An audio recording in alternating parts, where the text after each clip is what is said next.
Well, howdy, howdy, howdy. Finally, senior citizen here. Greetings, boys, girls, and all of our non-binary friends, and welcome to this, a brand new day.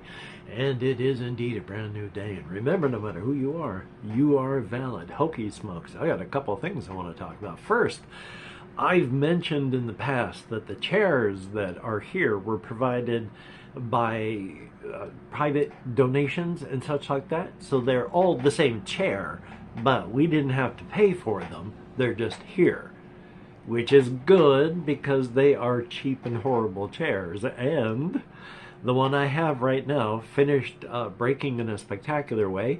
There are 5 spoke wheels. There that comes down central stock, and then 5 areas come down with the wheels on them. One of the wheels came apart completely and came off. So I'm only on 4 of the 5, and it wants to tip over. So I gotta try and thread it back together, and then hopefully it'll stick together at least for a little while before it falls apart again. You gotta love it. Life is life.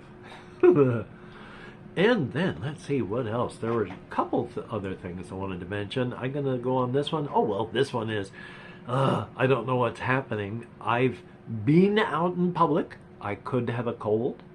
I've been out in public. I don't wear a mask.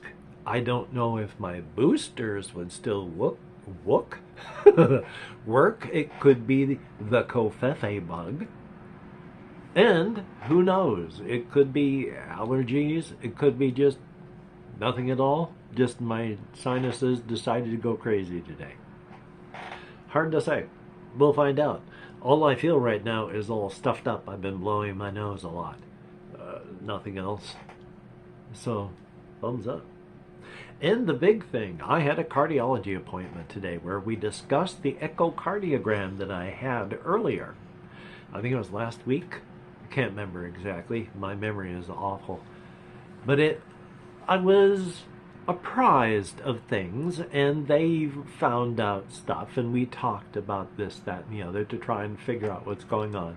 One of the things that I asked about was, I was told that I had had a heart attack in the past, but at the same time, I have talked with people in the hospital that don't work in emergency that say, oh, they tell that to everyone. And she said that's basically true, but what they do is they run all the EKGs and all that through computer stuff, and it tags irregularities. And so a couple of the irregularities that were tagged that said possible heart attack in the past. These little markers are present, so it is likely that the markers were caused by that, but there are other ways for those markers to happen in your system. Odds are I had a very minor invisible heart attack in the past, but it's not a guarantee, so there's really no way to find out unless they do an autopsy or some such, and I don't want them to do that. I'm busy using my heart. So that was good. She said, now, I don't want you to freak out about this because everybody does when I say it. She pointed at something on one of the EKG stuff, from the echo, and just said, there is a small blockage. But it is something we are just going to monitor. So, kind of like the how I have PVC, premature ventricular contraction. Just a thing that is there if we're going to watch it, but it's more than likely, more than possible, more than likely, more than probable that it's not going to have any issues at all. So that part's good too. But all in all, it was a good echocardiogram. And when we talked about the things that I do for my cardiac health, I do daily exercise. I went out for a 4+ mile walkies this morning. I am trying to control my weight and now my medications. When finally, I have been struggling for 2 years now to get my blood pressure under control. 120 something over 70 something. So it's, I had to double one med on top of the other med that I take for ADD, which is also a blood pressure med. So finally, the double dosage plus this other thing, my blood pressure is under control. Even taking the meloxicam, which can raise your blood pressure. So got to keep my eyes open for that. But good news there. And all in all, it was good news. So thumbs up on that. Now, they did say if I'm going to have surgery or something like that, we want to do a cardiac stress test and such. And things move slowly, especially, if going through the VA and such, which I have to do for this. So if you're going to have things done, she said, give us time. If you're setting stuff up to go in March, don't ask us to get our stuff done in February. No, it needs about 4 months. So, thumbs up on that. But still, I did mention I'm going to eventually need surgery here. But they just say when you find out, make sure let us know so we can get this part done first. So that'll be good. But thumbs up for that. Yeah, so things are doing good. The only thing that's doing bad right now is I'm going in again on the 31st to see my primary care provider to do some shaving off of spots on my back so that we can get those biopsied. I don't want to die of metastasized skin cancer. I hope that doesn't happen. I hope that hasn't happened. Odds are what I'm feeling, and I'll mention what I'm feeling, is just a bunch of other things, or even if it is related to this, is not immediately life-threatening. But, and this is the part that's so frustrating, because I have a bunch of stuff happening in my body, like on this side, I have scoliosis that pulls everything forward. My spine, while not bent like some people's that I've seen, because it's mild scoliosis, if your vertebrae are like this, mine are bent off like that. It's not major, but I cannot keep the shoulder blade back there straight, and this pulls forward here, and they've done ultrasounds and such, and I have underdeveloped arteries. If I pull this arm back too far, then arteries that run through here pinch off the circulation, so I got to make sure I don't do that. Now, let's see, where was I leading to? Oh, yes, so I have a lot of pains on this side, front and back, all because of that, and with my nerve compression that can cause pains way down low in my shoulder blade area, I always have pains in my back. So, is what I'm feeling back there something related to skin issues? Because it's mole city on my back. It is awful. Is it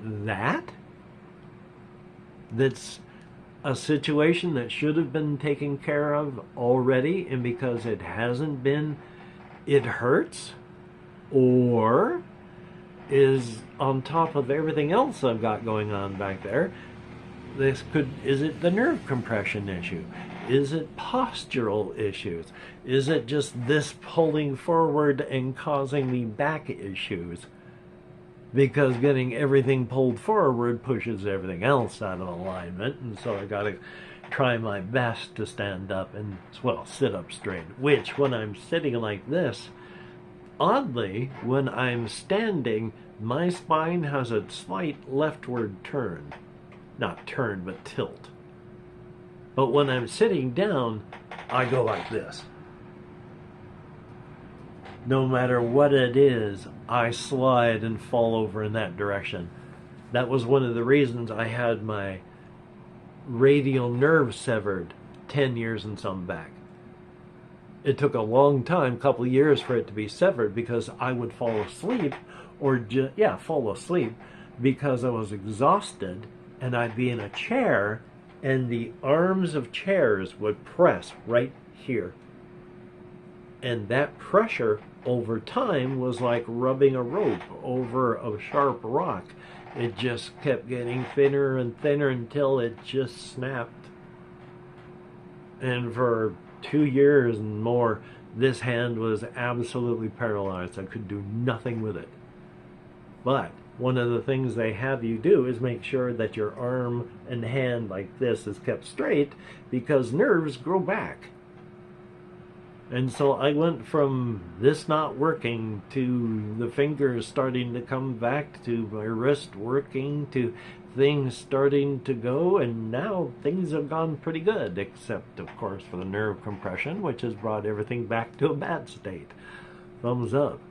But now, of course, I've got scar tissue through here, and oh boy, about a year ago now, when things were really getting painful because of the compression in here, this spot, because of the scar tissue, it was so tender. Oh, it was just like a golf ball was inside of here, and that's where the nerve had gotten severed. So it was bad. Even now, I mean, tapping on it does not feel good. There is scar tissue where, in the nerve. I don't know how that works, but this hurts because of what happened. I got to be careful. And when this does bad things, it makes everything go bad, and this is not good. So life is fun. I'm 62. Wear your battle scars with pride. Every single day, life is trying to kill you. Wear your battle scars with pride. Life tried and failed. Wear your battle scars with pride. Yay. And yeah, I was thinking about that the other day. And about a lot of other things, but part of it was living in the physical universe, because I used to think that life on land was not that bad compared to marine life. But I've changed my mind entirely on that. Everything is terrifying everywhere. If only we did not live in a physical universe with the requirement and need for resource competition, because everything needs resources to live, and they'll take yours. Resource competition. Ugh. But that's the kind of universe we live in. If you're a bug, your life, oh boy, what sort of life is that? Not only are you getting caught up by arachnids and all sorts of other insects, you've also got people that are trying to and properly eating insects. Life is terrifying in a world of resource competition. Thumbs up for that. Oh, and I guess solo RPG talk real quick. I mentioned yesterday with the various races on the planet of, well, the Dwaylen call it Shensha, and culturally all the other races look up to the Dwaylen, and so everyone basically calls it Shensha. But in Karthkog are the three major races, the Hulat.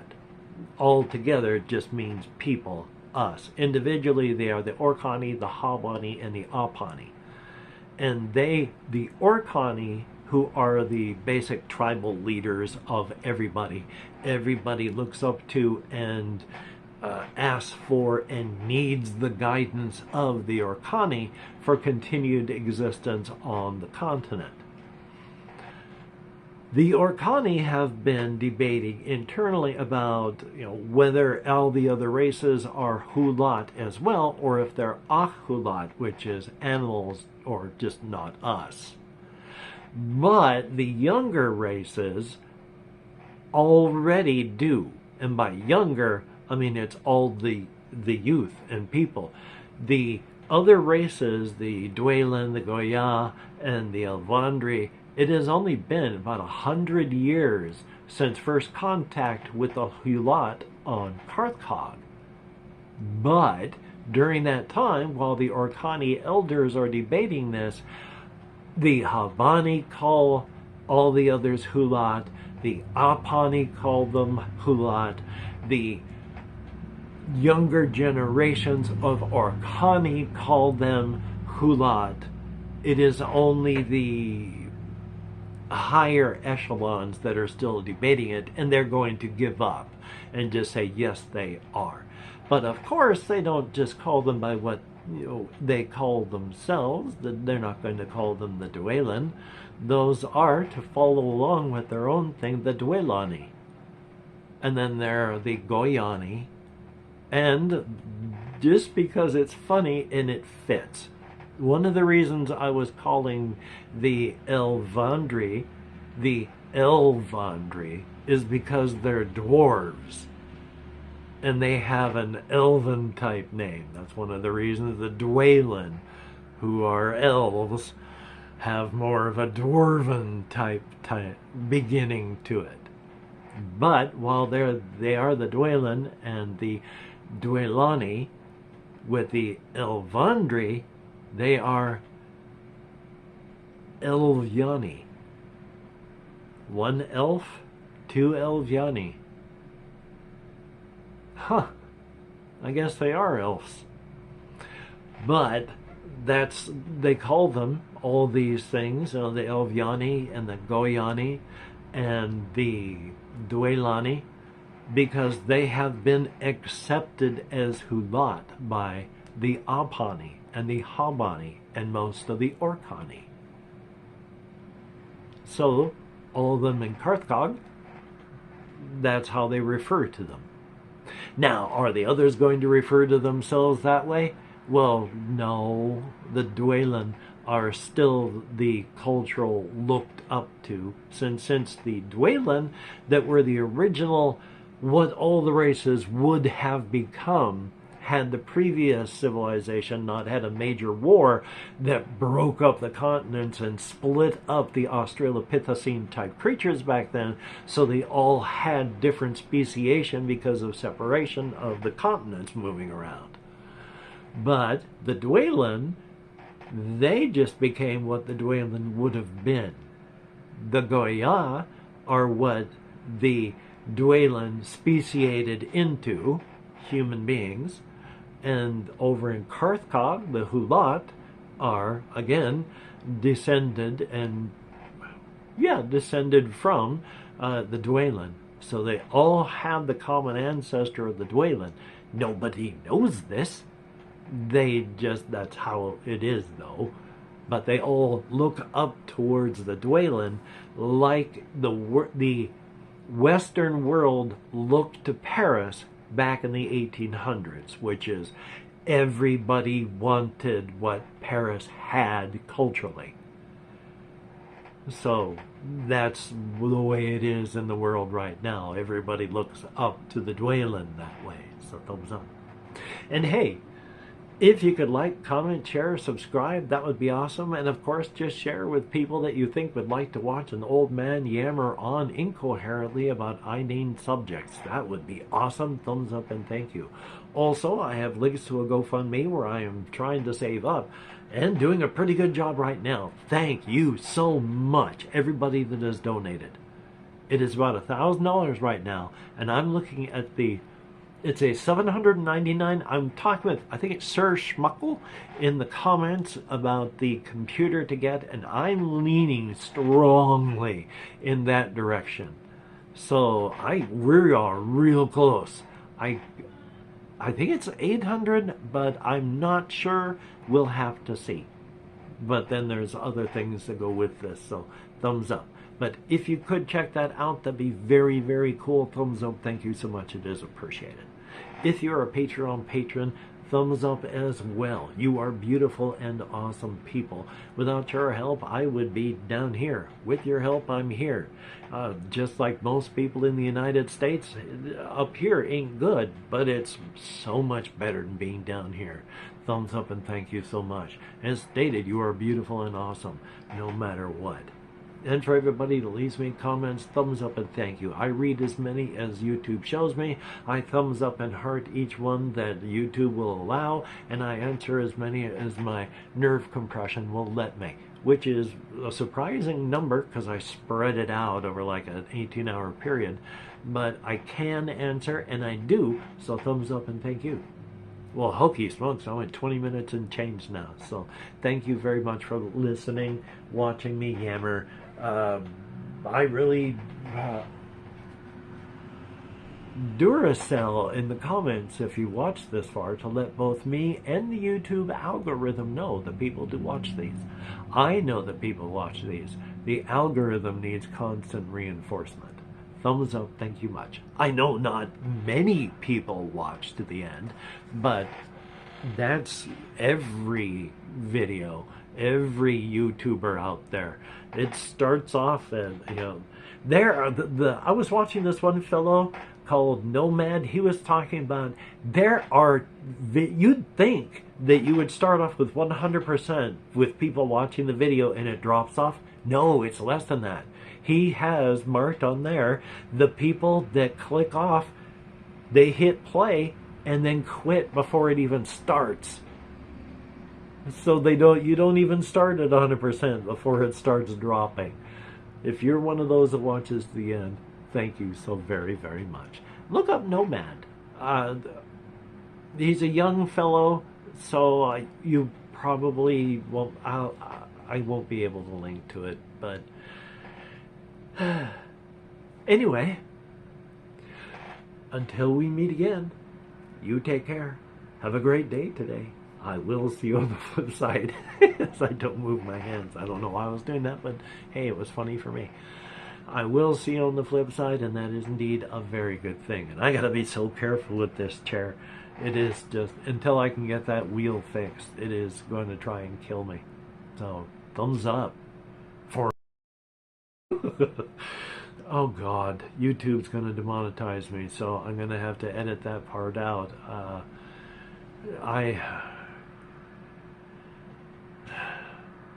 YouTube demonetization.